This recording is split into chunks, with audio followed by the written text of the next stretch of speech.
School में हमारा school था, हमारे समय यूनिवर्सिटी था, वहां कोई बुर्का पहन के नहीं आता था। हम भी तो पढ़े यूनिवर्सिटी में, वहां भी तो हिंदू मुस्लिम लड़के पढ़ते थे। हिजाब तो बहुत अच्छी चीज है। हिजाब वो जो यहाँ तक कवर करके बांधते हैं ऐसे पूरा, वो हिजाब, वो तो बहुत अच्छी चीज है। हालांकि औरतों के लिए कोई ड्रेस निर्धारित नहीं किया जा सकता, ये बात एकदम सही है, लेकिन कुछ ड्रेस है जो औरतों में बहुत अच्छे लगते हैं।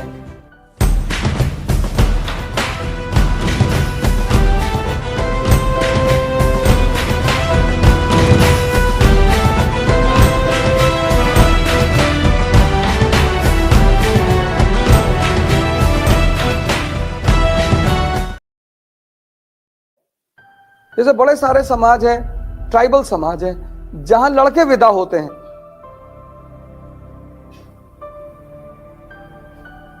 दुनिया में सारे धर्मों ने एक चीज में कभी बदलाव नहीं किया। किसी धर्म ने यह नहीं कहा कि पुरुष को विदा करो, सबने स्त्री को विदा कराया है।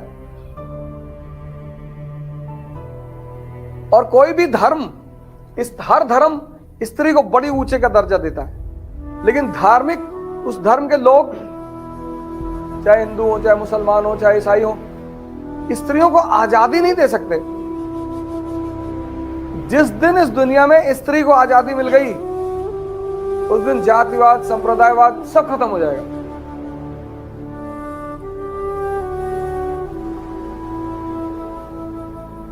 क्योंकि जब स्त्री के पास चुनने का अधिकार होगा, तो वो उसी को चुनेगी जो धनुष तोड़ेगा।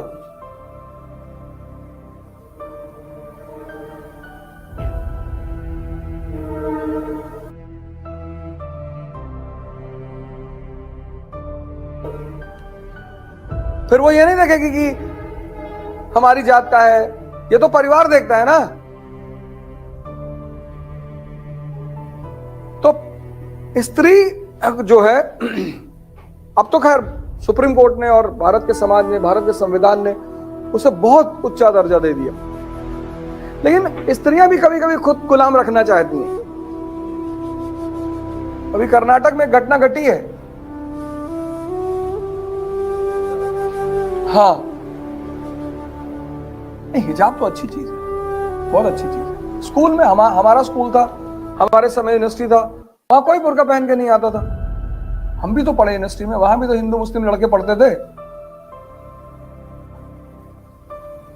ड्रेस ज्योग्राफी पे डिपेंड करता है। ऐसे भी जून की जब दोपहर कानपुर में आएगी ना, तो लड़का लड़की चाहे जिस धर्म का हो, अगर जो भी बाइक से चलेगा वो मुंह कवर करके चलेगा, लू से बचने के लिए। तो इस्लाम पैदा हुआ सऊदी अरेबिया में, है ना, तो वहां पुरुष और औरत दोनों पर्दा करते हैं। हिजाब तो बहुत अच्छी चीज है। हिजाब वो जो यहां तक कवर करके बांधते हैं ऐसे पूरा, वो हिजाब, वो तो बहुत अच्छी चीज है। हालांकि औरतों के लिए कोई ड्रेस निर्धारित नहीं किया जा सकता, ये बात एकदम सही है, लेकिन कुछ ड्रेस है जो औरतों में बहुत अच्छे लगते हैं। किसी के लिए कोई ड्रेस नहीं बनाई जा सकती, और ये सब चुनना औरत का अधिकार है, वो क्या पहनेगी क्या नहीं पहनेगी। तो आज तो भारत ने बहुत अधिकार दे रखे हैं औरतों को, लेकिन आज से 50 साल पहले, 100 साल पहले, कुछ भी तुम अगर गुप्त काल के बाद का समय भारत में देखो, स्त्री को ना तो पुरुष की संपत्ति में अधिकार है, ना पिता की संपत्ति में। तभी तो सती होती थी, 11 साल में शादी हो गई, बाल विवाह, 12 साल में विधवा हो गई। पति के संपत्ति में अधिकार ही नहीं, पिता के संपत्ति में अधिकार ही नहीं, शिक्षा नहीं थी उसके पास, कोई व्यवसाय नहीं था उसके पास। तो जो उसको पालता वो उसका शोषण भी तो करता।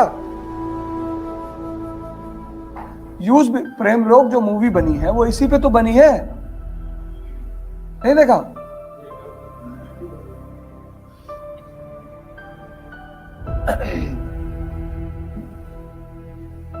क्या है उस मूवी में विधवा के साथ अन्याय? पद्मिनी को पहले कोल्हापुरी की शादी होती है, उसका हस्बैंड मर जाता है, तो उसका जो जेठ होता है वो रेप करता है उसके साथ। तो वो तो खैर चलो राजा की फैमिली थी, ऐसे न जाने कितनी घटनाएं घटी होंगी। तो उसका सबसे अच्छा रास्ता है कि जीवन से हटा ही दो। तो छोटी छोटी बच्चियों को सजा के दुल्हन की तरह शमशान ले आते थे, फिर वहां उन्हें भांग पिलाई जाती थी, फिर लाश के चारों तरफ ढोल मजीरा लेके लोग खड़े होते थे, बजाते थे, फिर पिता अपनी बेटी को गोद में उठा के उस पर झोंकता था। बहुत खतरनाक प्रथा थी। लेकिन हिंदुस्तान की लड़कियों को टाइगर श्रॉफ के बारे में पता है,